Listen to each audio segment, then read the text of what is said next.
para todos e eu trago um mantra de cura, né?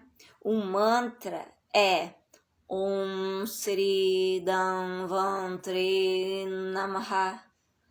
Om Sri Dhanvantri Namaha. Om Sri Dhanvantri Namaha. Om Sri Dhanvantri Namaha. Om Sri Dhanvantri Namaha. Om Sri Dhanvantri Namaha. E o que significa Om Sri Dhanvantri Namaha? Significa saudações ao divino, ao criador, o curador, tá? Esse cântico é um pedido para que sejam aprimoradas as suas capacidades mentais, físicas e emocionais, tá? Talvez por isso os mantras eles curam, não? Eles têm poder porque eles têm vibrações, tá? Nos lares tradicionais da Índia, tá? Quando as mulheres elas estão cozinhando, fazendo o alimento, elas ficam recitando sobre o alimento, abençoando o alimento com este mantra. Om Sri Dhanvantri Namaha. Om Sri Dhanvantri Namaha. Para que aquele alimento não só alimente o corpo, mas que também traga cura. Para que o alimento abençoado também cure o que se necessita externamente, tá? Elas fazem isso para infundir as poderosas vibrações de cura que afastam as doenças. As mulheres da Índia do Sul, elas sabem que esse mantra eles têm poder para afastar as doenças. Então, elas estendem a mão sobre a refeição e elas citam esse mantra, tá? Esse mantra é excelente para enfermeiros, médicos, agentes de cura, reikiano. Quem lida com cura, seja em qual área, se entoado, pode potencializar o teu trabalho. Se a pessoa é uma médica, ela pode entoar esse mantra para potencializar, para ajudar o paciente. A enfermeira, a mesma coisa, o reikiano, a mesma coisa, o terapeuta, a mesma coisa. Mas também donas de casa ou qualquer pessoa que vai cozinhar, vai lidar com o alimento, ou até para recitar sobre medicações, para que venha a haver eficácia, esse mantra, então, ele é recitado. Om Sri Dhanvantri Namaha. Om Sri Dhanvantri Namaha. Eu saúdo o divino curador, aquele que cura, aquele que tira enfermidades. Amém, amados? Eu espero que vocês tenham gostado deste mantra, que você pratique, que você use para abençoar o seu alimento antes de você comer, ou abençoar a água, o que você irá beber, né? Também abençoe também as medicações, para que você venha ter um bom resultado, né? Om Sri Dhanvantri Namaha. Om Sri Dhanvantri Namaha. E se conecte com o Criador, se conecte com esse mantra para que haja eficácia, ok? E eu também quero tirar o tarô terapêutico, Sussurros de Ganesha. Vamos tirar aí 3, 4 energias para aqui e o agora, tá? Aquilo que precisa ser modificado em nós, quais são as energias que o universo, que o Criador está nos alertando, o que ele quer falar com nós através do tarô terapêutico, tá? Para que haja um tratamento em nós. Então, que Lorde Ganesha abençoe o tarô, abençoe a todos nós e que as suas bênçãos e as suas graças recaiam sobre nós. Om Ganganapataye Namaha. Sharana Ganesha.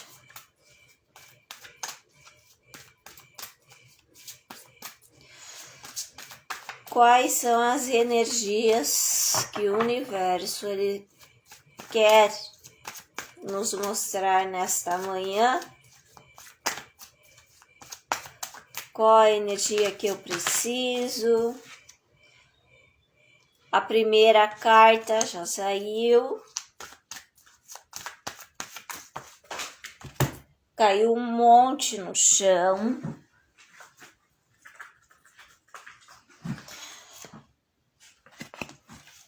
Mas vamos lá.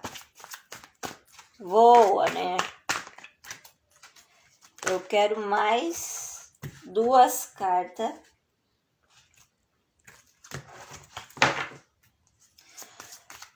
Om Ganganapataye Namaha. Sharana Ganesha. Gratidão.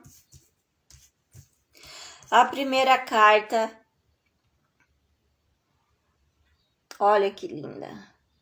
Mente aberta.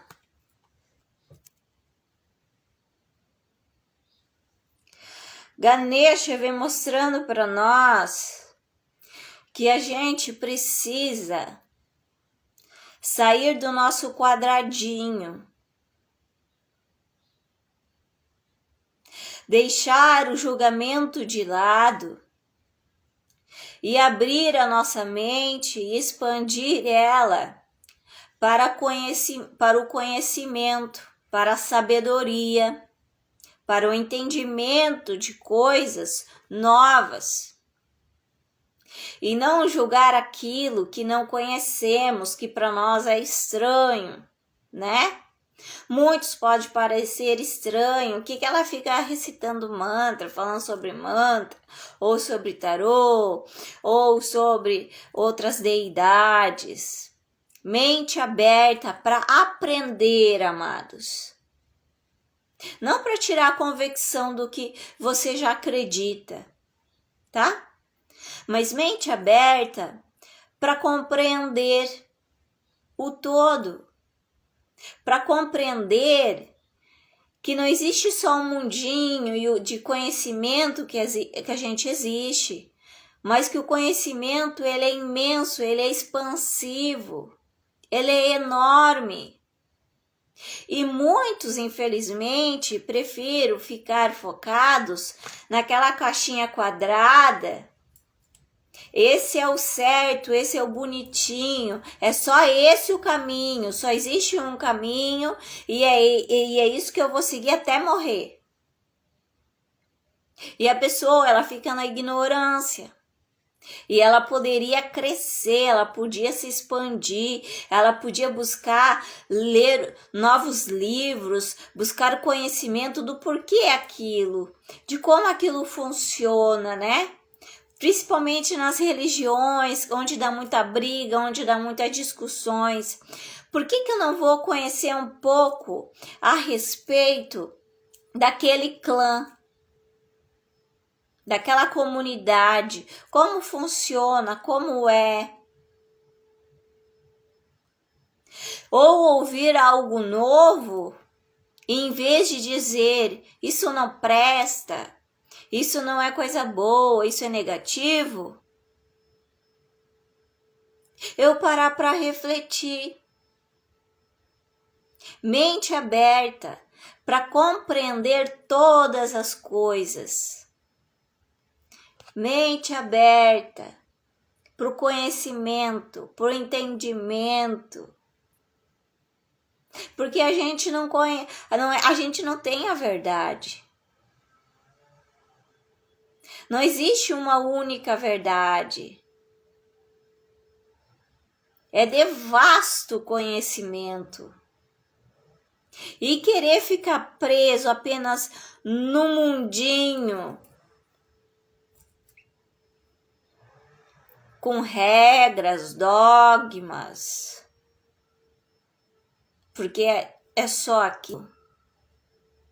É ignorância demais, né? Mente aberta para me entender o outro ser humano. Mente aberta para me entender as emoções. Mente aberta para mim acolher as minhas sombras. Acolher aquilo que é negativo em mim. Mas não me martirizar, mas tentar entender as minhas sombras. Entender o caos que está dentro de mim. É ter a mente aberta para compreender a visão do outro. Eu posso aprender muito ouvindo o outro. Se o outro tem a me ensinar, eu vou ouvir.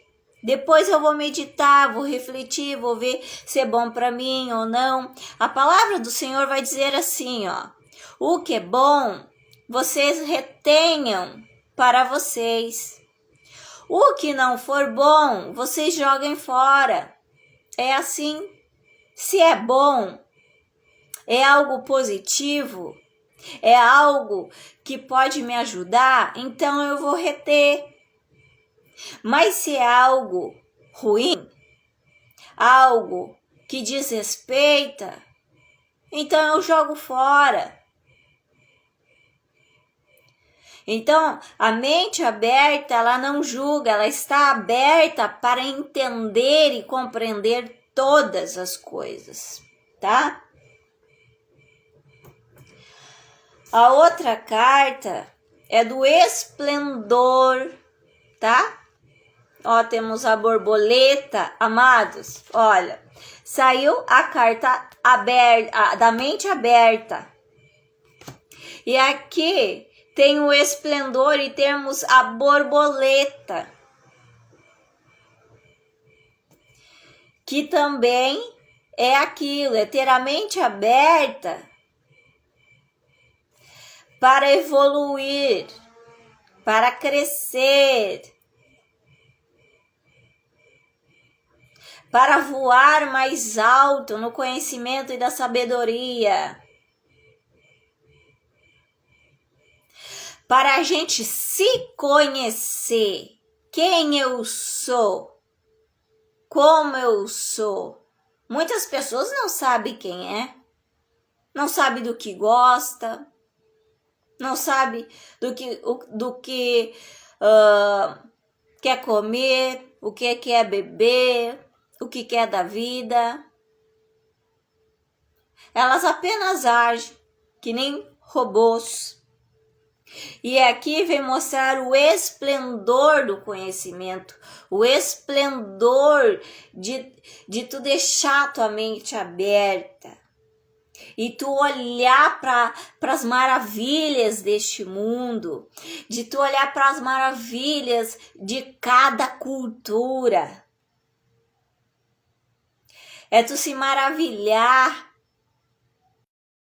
como cada cultura, como cada clã, cada nação tem a sua maneira, né, de viver, a sua forma de fazer as coisas. Por exemplo, na Índia, a devastação de conhecimento que tem na Índia. As deidades, são 300 deidades. Imagina conhecer as 300 deidades. A forma como eles vivem em família é diferente. Por exemplo, o filho homem, ele tem responsabilidade. Na Índia, o filho homem, ele tem responsabilidade de cuidar do pai, da mãe, tá? Da irmã também. E por isso que os pais, eles se dedicam mais ao filho homem, porque é ele que vai ficar morando ali com os pais. Porque assim que ele se casar, a esposa vem morar junto com os sogros, né? Com os babadi e a mãe. Então, este rapaz, ele tem o compromisso, se não há muito sustento, ele vai ter que cuidar do pai, da mãe, da sua esposa. Porque a irmã, se tem irmã, vai morar com os sogros. O filho homem na Índia tem um grande respeito pela sua mãe. Eu tenho um amigo que ele tem a minha idade, eu tenho 34 anos, ele tem 34 anos. Se ele tá altas horas no telefone, a mãe dele já grita com ele dá um pulo assim que nem criança. E ela diz para ele dar o telefone para ela. Aqui no Brasil, o que acontece? Até com de menor, né? O que ele diz? Tu não me manda, eu já sou de maior, o telefone é meu, não sei o que. Na Índia não tem isso. Não importa quantos anos um filho tenha. Ele respeita a mãe dele. Se a mãe dele disse que ele vai fazer algo, ele vai fazer. Se a mãe dele disse que ele vai apanhar, ele vai apanhar. Não importa se ele tem 34, se ele tem 40, se ele tem 50 anos. Na Índia, o filho respeita os pais, principalmente a mãe. A mãe falou, tá falado.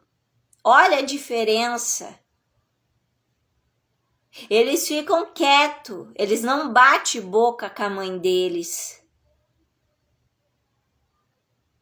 Então, se você gosta da Índia, ou já ouviu falar, e você vai estudar a cultura, você vai ver que é totalmente diferente. Até nos casamentos, quer ver? Eu gosto muito. Por exemplo, o marido, um indiano, né? Um indiano, ele sabe que ele tem que se dedicar à vida dele para fazer a esposa dele feliz. E ele tem que se esforçar para não fazer nada que desagrade ela.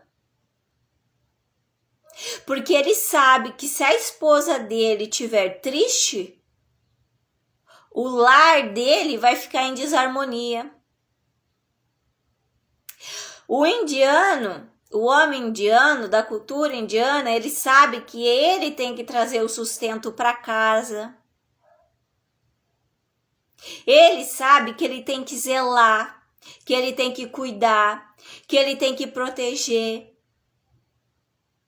Ele nunca vai levantar a mão para a esposa. Ele nunca vai levantar a voz para a esposa. Porque ele sabe que a mulher, ela é abençoada porque ela é fértil, porque ela gera vida.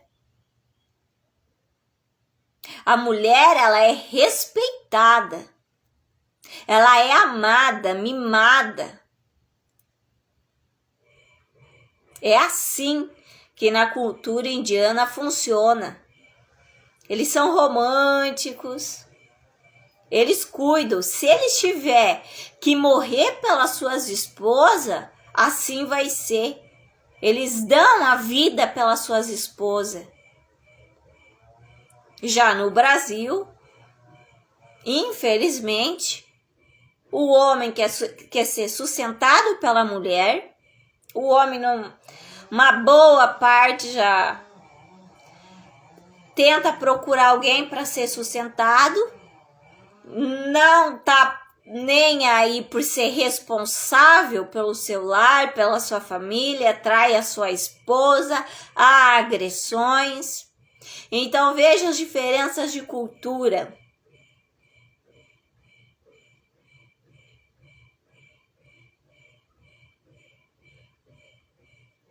E há respeito na rua também, né, na Índia. No Brasil, todo mundo se agarra, estão bebendo, estão fumando, estão se agarrando na frente de todo mundo. Tu vai num parque, por exemplo, aqui na minha cidade, antes era um parque familiar, um parque em que tu podia ir com a família, com os filhos. Hoje, se tu for de tarde, estão usando maconha, já estão bebendo. Como tem uma arborização, não preciso dizer para vocês também o que acontece. O que acontece, né? A outra carta, amados, que sai é o sustento, tá? A energia de Ganesha, em que o nosso Criador, ele vai nos sustentar, tanto espiritual quanto no que nós necessitamos para nos manter, tá? Abundância, prosperidade, oportunidade. O Criador nos dará o sustento, Ele nos ajudará, tá? Ele te abrirá aquela porta que você tanto precisa, né? De um trabalho, de um aumento ou de algo relacionado para que você venha a ser bem sucedido. E a última carta é do fortalecimento do plexo solar, tá? Fortalecimento, força, garra, ânimo, muita luz, tá? É o fortalecimento do nosso chakra, onde somos fortalecidos.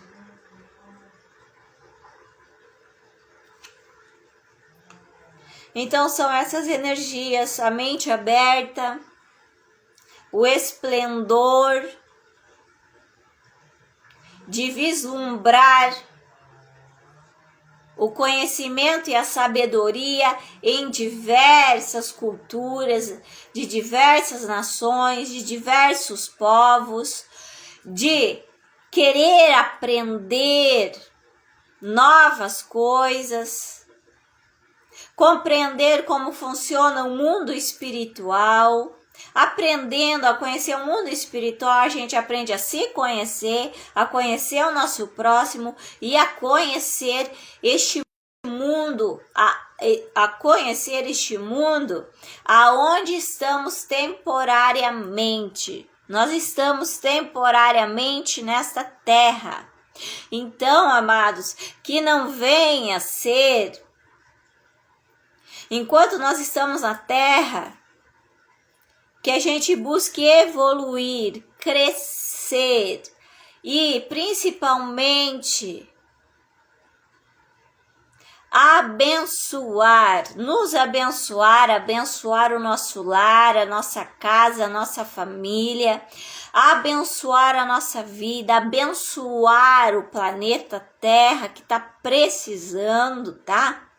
A palavra vai dizer que nossas palavras têm poder. O que nós falamos tem poder. E isso deveria ser algo que a gente cuidasse muito. O que nós temos falado? O que nós temos profetizado sobre nossas vidas? O que você fala a seu respeito? Você fala de você com amor? Ou você fala com julgamento, com desdenho? Então você precisa mudar isso. Você precisa se tratar com carinho, com amor, com respeito. O que você tem lançado de palavras sobre a sua esposa ou sobre o seu esposo? Porque assim, as suas palavras, assim como tu lançar, assim ele vai se tornar. Que palavras tu tem lançado sobre o teu filho, a tua filha, sobre os netos? Assim eles serão, porque a palavra tem poder. Se você dizer, a minha vida é uma droga, a sua vida vai ser uma droga. Porque tu tá atraindo aquilo para ti, tu tá profetizando, o universo tá entendendo. Ele quer que a vida dele seja uma droga, nós vamos mover então aí, e é isso que ele vai ter. Agora, se eu digo que a minha vida é uma benção, apesar das circunstâncias e das dificuldades que temos, porque nós temos, tá? Isso não tem como dizer que não. Passamos por aflições, passamos por dores, passamos por enfermidades, passamos por escassez. Mas, mesmo nessa situação, continuemos com fé e crendo e lançando palavras de bênçãos. Palavras que irão abençoar. E o mundo espiritual vai ver que você é uma pessoa grata. E coisas boas acontecerão na sua vida.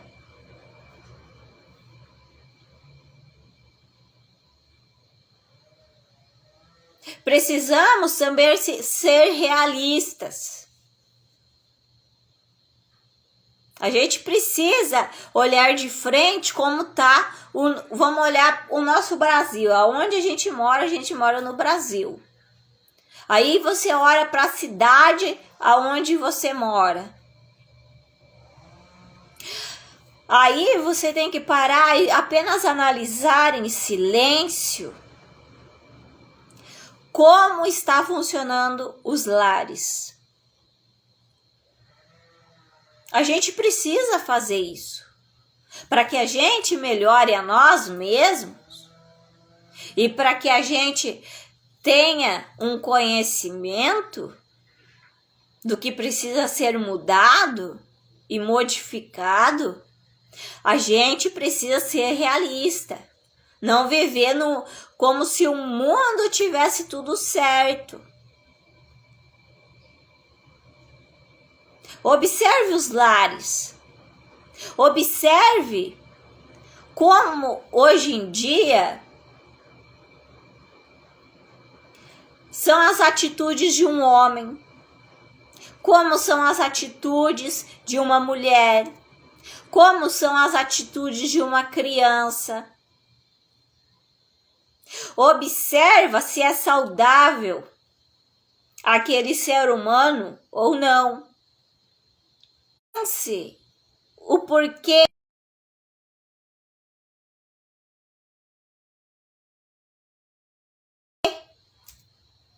que está em desequilíbrio.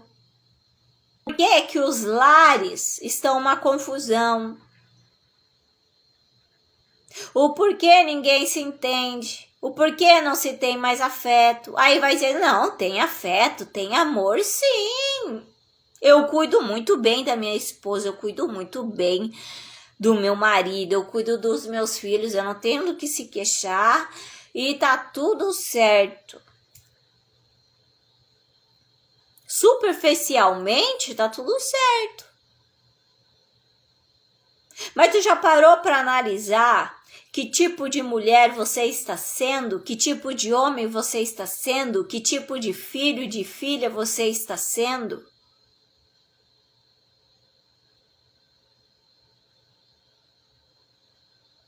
Somos pessoas que conseguimos conversar e dialogar pacificamente sem ter que alterar a voz com o outro?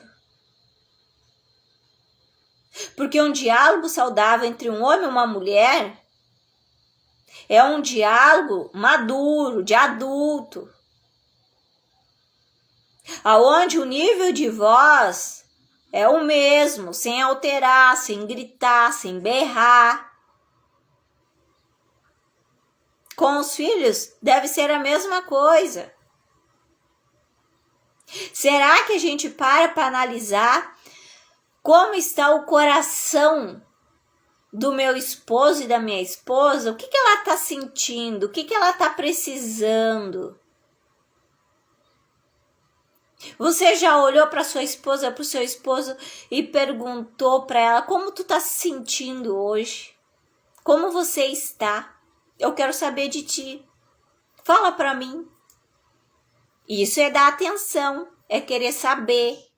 Não só olhar para a cara do outro e dizer, não, tá tudo certo, né? Mas tu não entrou no coração do teu esposo, da tua esposa. Às vezes, o esposo, a esposa, ela nem fala porque não tem brecha, porque, né? Vamos empurrando com a barriga, tá tudo certo. E aí é onde as pessoas começam a ficar deprimidas, com depressão, com ansiedade, a tristeza bate, nada mais satisfaz.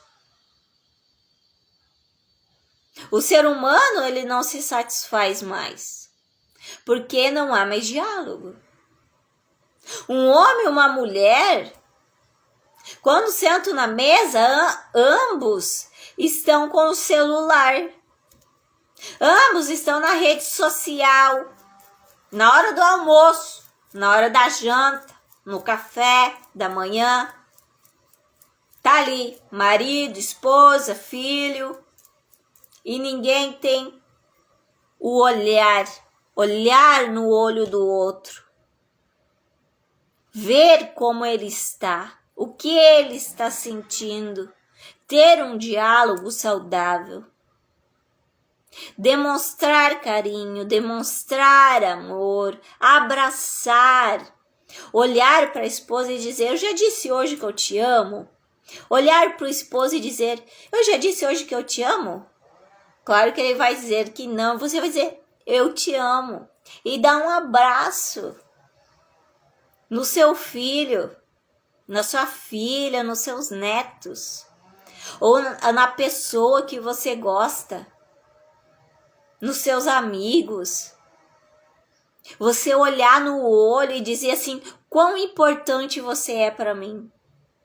Você é maravilhosa, você é maravilhoso, você é especial. Você tem sido importante para mim.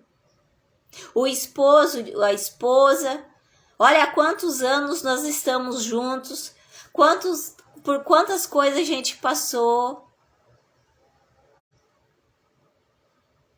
É estar junto. É estar presente, amados. É estar com a família. Sabe? Qualidade de tempo, qualidade. Porque essa vida é passageira. Depois, amados, é a vida, tá? Eu não fico aqui blá blá blá. O marido morre, a esposa morre ou o filho morre, é um choro só no enterro. Você sabe disso. É um choro só, todo mundo chorando, o marido tá chorando desesperado, ou a esposa tá chorando desesperada, ou os pais estão chorando desesperado ali no caixão do filho. Mas enquanto ele estava vivo, enquanto ela estava viva, o que você fez? O que você demonstrou? Sabe esse choro que acontece nos velórios? Na despedida de um esposo, de uma esposa, de filho, de neto, de um ente querido? Sabe o que é esse desespero? É porque esse desespero vem porque ele sabe que ele teve falta com aquela pessoa. Remorso. Essa é a palavra. Remorso. Remorso, porque eu deveria ter beijado mais, eu deveria ter abraçado mais, eu deveria ter demonstrado mais afeto, eu deveria ter estado mais junto, eu deveria ter sido mais presente. E eu deveria ter amado mais. Eu deveria ter estado mais junto, eu deveria ter olhado mais nos olhos e dito: eu te amo. Você é precioso para mim e sempre será. Porque quando se faz tudo isso na hora da partida de um ente querido, na hora da partida de alguém, não há tanta dor e sofrimento. Sabe por quê? Porque a pessoa ela sabe que ela deu o máximo. Olha, infelizmente, sim, a gente sofre. Um ente querido se foi. O esposo se foi, a esposa se foi, o filho se foi, um avô, alguém que a gente ame se foi. Mas tem uma coisa, ficou apenas saudade, não dor e não remorso. E eu estou sofrendo, sim, mas eu dei o melhor de mim para essa pessoa. Eu cuidei, eu amei, eu mandei mensagem dizendo quanto eu estava com saudade, eu mimei, eu presenteei, eu estive junto, eu abracei, eu beijei, eu dei carinho. Então, tudo que estava ao meu dispor, eu fiz a esta pessoa amada. E agora ela está partindo, mas vai ficar apenas saudade, não remorso, saudade. A diferença. Quando tu vê num funeral, num velório, pessoas desmaiando, caindo, remorso. Porque quando uma pessoa ela parte e você deu tudo de si, não faltou amor, não faltou carinho, não faltou afeto, não faltou qualidade de estar com a pessoa, você pode até chorar, mas não vai ser aquele choro de remorso, mas de saudade. Ela vai deixar saudade, eu não vou mais ver a pessoa. Agora ela vai estar apenas no meu coração, as lembranças agora vão estar comigo. Choro de saudade. É ruim falar sobre essas coisas, as pessoas elas não gostam, né? Mas uma hora ela bate na nossa porta. Então, é necessário conversar sobre essas coisas, meditar sobre essas coisas. É nós estarmos no trânsito, é nós estarmos na rua e olhando as pessoas e sabendo que uma hora elas vão partir. Que uma hora elas vão nos deixar. Porque esse corpo aqui, uma hora ele cai. E isso é o natural da vida. Mas como vai ser essa partida, depende das nossas atitudes, de como nós estamos agindo com as pessoas que a gente diz amar tanto. Eu amo meu marido, eu amo minha esposa, eu amo meus filhos, mas não tem contato, não tem conversa, e aí quando bate o telefone para dar aquela notícia,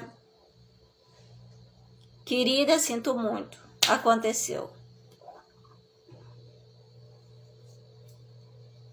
Aí bate o remorso. Por que que eu não liguei?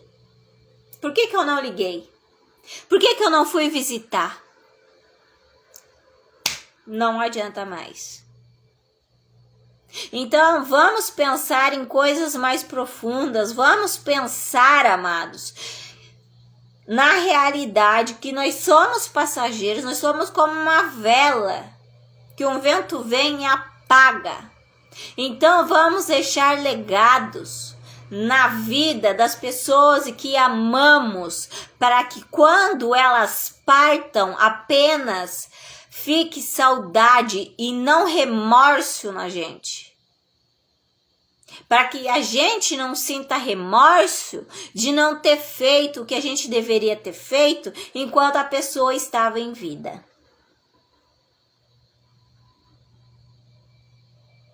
Porque a morte, ela chega. Mas que deixe saudade, não remorso. Precisamos pensar. Ninguém fala sobre esses assuntos, né? É só sobre que tudo, só sobre maravilha, só sobre a prosperidade aqui nessa terra, só de como a gente vai ficar rico. É só o que o ser humano pensa, é só o que o ser humano gosta de ouvir. Mas a gente precisa acordar para a vida, que essa vida ela se apaga.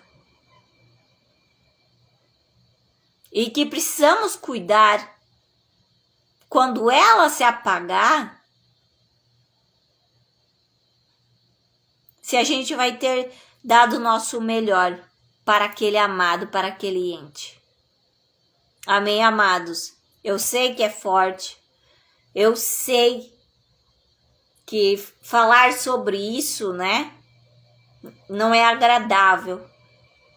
Mas o desagradável a gente precisa confrontar.